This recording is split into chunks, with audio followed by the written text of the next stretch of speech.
अभी तक हमने प्रेमचंद का नमक का दरोगा कहानी पढ़ी। इस कहानी को पढ़ने के बाद आइए हम सभी इस पाठ में दिए गए महत्वपूर्ण अंश जो परीक्षा की दृष्टि से महत्वपूर्ण है उनका एक बार अभ्यास करते हैं। ऐसे ही सबसे महत्वपूर्ण अंश का एक दो उदाहरण मैं आप सभी के समक्ष रखूंगी। उसके पश्चात आगे आने वाले अंशों का एक्सरसाइज आप स्वयं करेंगे। जब नमक का नया विभाग बना और ईश्वर प्रदत्त वस्तु की व्यवहार करने का निषेध हो गया तो लोग चोरी छिपे इसका व्यापार करने लगे। अनेक छल प्रपंचों का सूत्रपात हुआ। कोई घूस से काम निकालता था तो कोई चालाकी से। अधिकारियों की पौ 12 थे। पौ 12 होना अर्थात लाभ ही लाभ होना। पटवारीगिरी का सर्व सम्मानित पद छोड़कर लोग इस विभाग की बरकंदाजी करते थे। बच्चों, पटवारी एक ऐसा पद होता था जो भूमि एवं राजस्व के विभाग से, रजिस्ट्री विभाग से संबंधित होता था, जिसमें बहुत ही सम्मान का पद था। इस पद को छोड़ करके लोग नमक विभाग के छोटे से छोटे पदों को स्वीकार कर रहे थे, क्योंकि नमक विभाग में ऊपरी आमदनी बहुत अधिक थी। इसके दरोगा पद के लिए तो वकीलों का भी जी ललचाता था। अब इस पैराग्राफ से संबंधित प्रश्नोत्तर इस प्रकार है बच्चों कि पाठ और लेखक का नाम बताइए। तो पाठ नमक का दरोगा और लेखक मुंशी प्रेमचंद। नमक विभाग बनने से क्या हुआ? नमक विभाग बनने से नमक की कालाबाजारी होने लगी। ईश्वर प्रदत्त वस्तु किसे कहा गया है? ईश्वर प्रदत्त का तात्पर्य होता है ईश्वर का दिया हुआ, और यहाँ पर ईश्वर प्रदत्त वस्तु का तात्पर्य नमक से है। अधिकारियों के पौ 12 क्यों थे? मैंने पूर्व में ही बताया आपको कि पौ 12 होने का तात्पर्य है लाभ ही लाभ होना। और अधिकारियों के पौ 12 क्यों थे? नमक विभाग में इसलिए नौकरी करना चाहते थे क्योंकि इस विभाग में बहुत अधिक ऊपरी आमदनी का स्रोत थी, इसलिए अधिकारियों को लाभ ही लाभ था। क्योंकि वे नमक की कालाबाजारी करते थे, इसलिए उनको वेतन के अतिरिक्त उनकी अतिरिक्त कमाई थी। इस कारण से अधिकारियों को लेखक ने कहा है कि उनके पौ 12 थे। दूसरा प्रश्न, लोग नमक विभाग में नौकरी क्यों करना चाहते थे? लोग नमक विभाग में नौकरी इसलिए करना चाहते थे क्योंकि इस विभाग में वेतन के अतिरिक्त ऊपर की आमदनी बहुत होती थी। दरोगा पद के लिए वकील क्यों ललचाते थे? वकील दरोगा पद के लिए इसलिए ललचाते थे क्योंकि नमक विभाग के दरोगा को अच्छा वेतन, घोड़ा, नौकर चाकर और इसके इन सभी के अतिरिक्त ऊपर की बहुत आमदनी होती थी।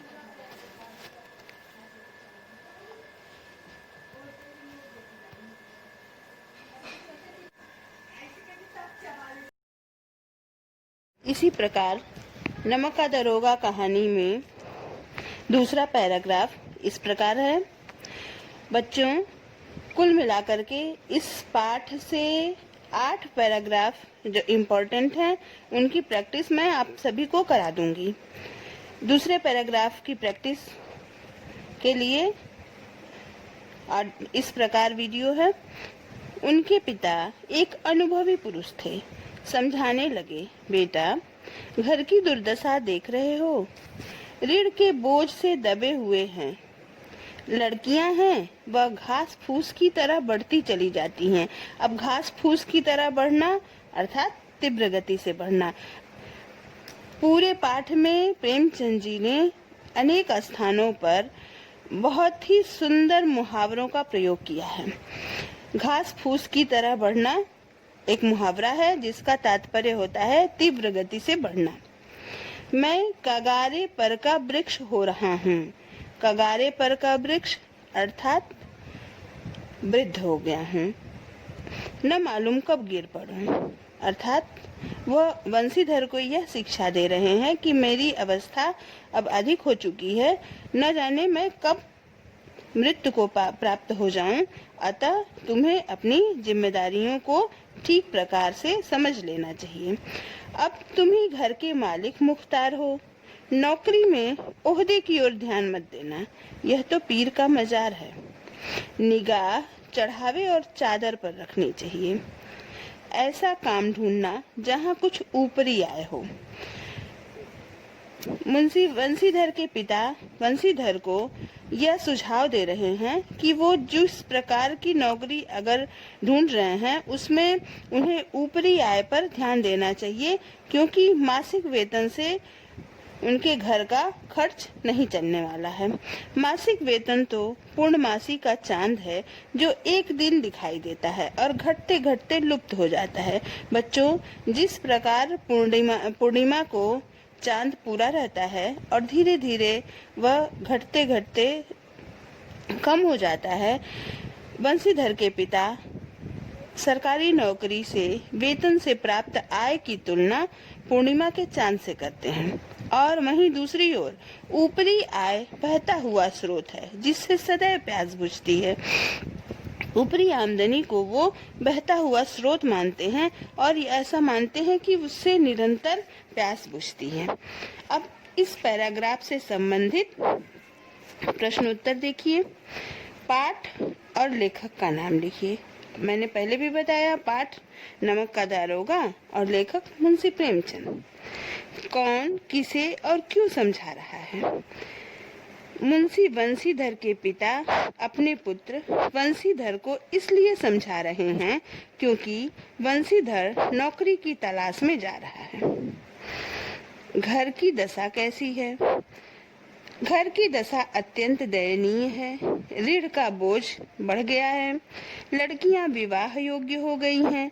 पिता वृद्ध हैं और काम करने में लाचार हैं। नौकरी को पीर का मजार क्यों कहा गया है? नौकरी को पीर का मजार इसलिए कहा गया है कि जैसे पीर के मजार पर लोग चढ़ावा चढ़ाते हैं, उसी प्रकार से नौकरी करने वाले को वेतन के अतिरिक्त ऊपरी आमदनी के रूप में चढ़ावा मिलता है। पिता पुत्र को कैसी नौकरी ढूंढने के लिए कह रहा है? पिता पुत्र को ऐसी नौकरी ढूंढने की सलाह देता है जिसमें वेतन के अतिरिक्त कुछ ऊपरी आमदनी भी होती रहे। वेतन और ऊपरी आय में क्या अंतर है? लेखक ने वेतन को पूर्णमासी के चंद्रमा के समान महीने में एक दिन दिखाई देने वाला अथवा मिलने वाला कहा है, जबकि ऊपरी आय सदा बहते हुए स्रोत के समान है जिससे सदा आमदनी होती है। इस प्रकार दूसरे पैराग्राफ का प्रश्नोत्तर बच्चों मैंने इस वीडियो के माध्यम से समझाने का प्रयास किया है।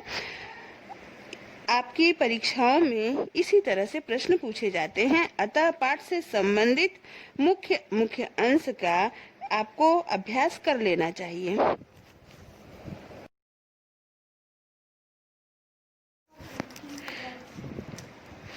दुनिया सोती थी पर दुनिया की जीभ जागती थी। सवेरे देखिए तो बालक वृद्ध सबके मुंह से यही बात सुनाई देती थी। जिसे देखिए वही पंडित जी के इस व्यवहार पर टीका टिप्पणी कर रहा था। निंदा की बौछारें हो रही थीं, मानो संसार से अब पापी का पाप कट गया हो। दुनिया की जीभ जागती है। बच्चों, इसका तात्पर्य जो बुराई है वह छिपती नहीं है। बुराई अनजाने में ही बुराई जो है वो सारी दुनिया को पता चल जाती है, भले ही उसको कितना भी छिपा करके क्यों न किया जाए। इस पैराग्राफ में पंडित अलोपी दीन जब नमक की कालाबाजारी करते हुए पकड़े जाते हैं तो और उन्हें हिरासत में ले लिया जाता है, तो उस घटना का जिक्र किया गया है। इस पैराग्राफ से संबंधित प्रश्नोत्तर कुछ इस प्रकार हैं। पाठ और लेखक का नाम। ये तो बच्चों यह क्वेश्चन तो हर परीक्षा में पूछा जाएगा, तो नमक का दारोगा और मुंशी प्रेमचंद। दूसरा क्वेश्चन, दुनिया सोती थी पर दुनिया की जीभ जागती से क्या आशय है? इस कथन के माध्यम से लेखक यह स्पष्ट करना चाहता है कि संसार में लोग किस प्रकार अवसर पाकर किसी भी घटना का किस प्रकार से मजा लेकर वर्णन करते हैं। यानी यदि आपके अंदर कोई भी एक बुराई समाज के सामने आती है तो लोग उसको बढ़ा चढ़ा करके चटकारे लेकर के बातें करते हैं। सुबह सबकी जुबान पर क्या चर्चा थी और क्यों? सुबह सबकी जुबान पर पंडित अलोपी दीन के हिरासत में ले जाने की चर्चा थी, क्योंकि उनके जैसे प्रभावशाली व्यक्ति को हिरासत में लेना बहुत ही हिम्मत वाले व्यक्ति का काम हो सकता था। लोग किस पर टीका टिप्पणी कर रहे थे और क्यों? लोग पंडित अलोपी दीन द्वारा नमक की कालाबाजारी करने पर टीका टिप्पणी कर रहे थे कि इतना बड़ा अमीर व्यक्ति भी ऐसे नीच कार्य कर सकता है। किस पापी का पाप कैसे कट गया? यहाँ पाप की कमाई करने वाले अलोपी दीन के पाप कटने की बात की जा रही है, क्योंकि वह काली कमाई करता था और अब पकड़ लिया गया है। इस प्रकार इस पैराग्राफ से संबंधित 5 प्रश्न थे, जिनका मैंने उत्तर आप सभी को दे दिया है।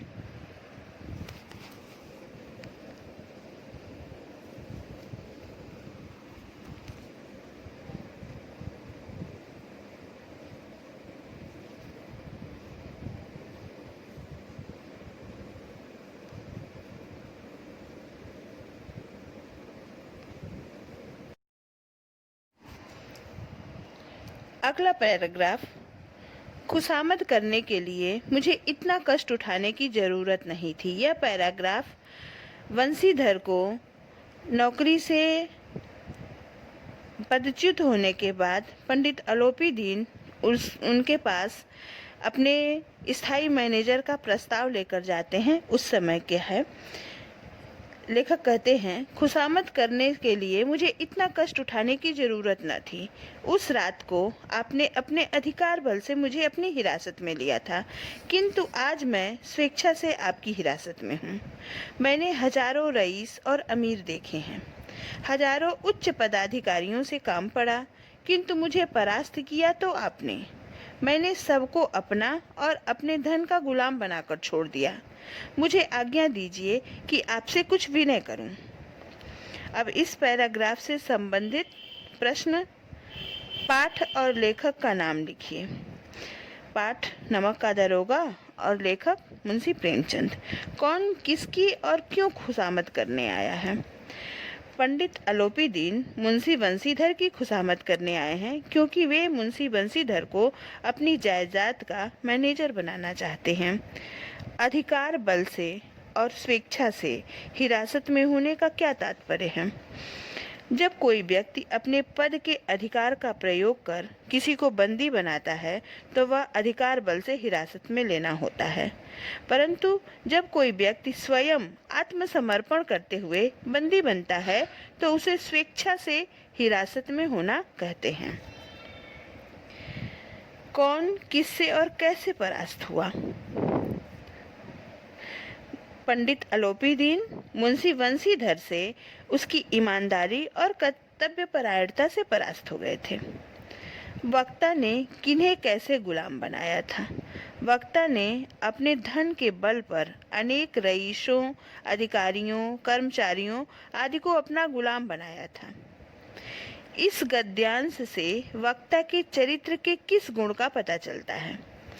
इस गद्यांश से वक्ता अलोपी दीन के चरित्र की इस विशेषता का ज्ञान होता है कि वह ईमानदार एवं कर्तव्यनिष्ठ व्यक्ति की कद्र करना जानता है। इसीलिए मुंशी बंशीधर को अपनी जायदाद का स्थायी मैनेजर बनाना चाहता है। इस प्रकार बच्चों, नमक का दरोगा कहानी से मैंने 4 पैराग्राफ आपको प्रैक्टिस कराया है। आगे और भी 4 पैराग्राफ है जिसे आप स्वयं से करेंगे और इस प्रकार नमक का दरोगा कहानी आज समाप्त होती है।